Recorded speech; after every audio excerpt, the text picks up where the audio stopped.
This morning, the U.S. Coast Guard is celebrating a massive drug bust off the coast of Central and South America. It's part of an historic year in the battle. Investigators say about 80% of the cocaine smuggled into this country is brought up the Pacific coast, packed in small boats and even submarines. Carter Evans gets a look at the big haul. He's at the Coast Guard base in San Pedro, California. Carter, good morning. Good morning. The Coast Guard just delivered more than 25 tons of confiscated cocaine to DEA agents waiting here on shore. And the head of the agency told us if he had additional ships available, he could intercept even more. We traveled by boat to the Coast Guard cutter Bertov, 7 miles off the coast of San Diego. On board, we found dozens of pallets piled high with 50,000 pounds of cocaine.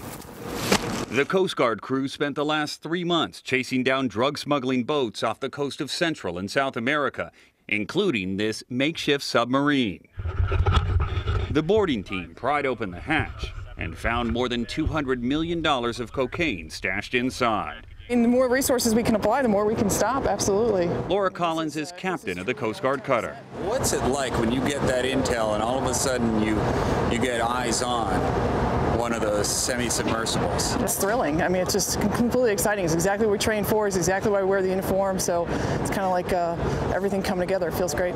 This video from the Coast Guard shows the cramped quarters inside a drug sub. Every space is packed with as much cocaine as possible.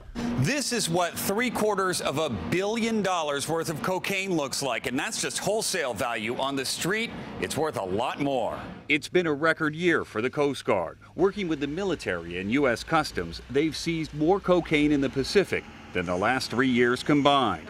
Commandant Paul Zunkuft says the reason it's smuggled is simple economics. When you look at the business case of what it takes to produce 1 kilo of cocaine, about $2,000 in Colombia.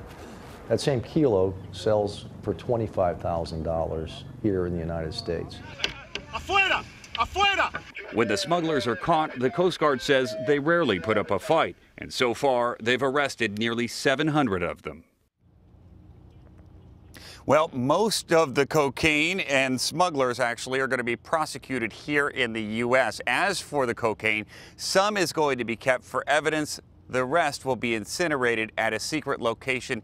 It is a tremendous amount of cocaine, Gail, but the Coast Guard still estimates that it's only catching about 30% of what's out there. Okay, but that's a really big catch. Thank you very much, Carter.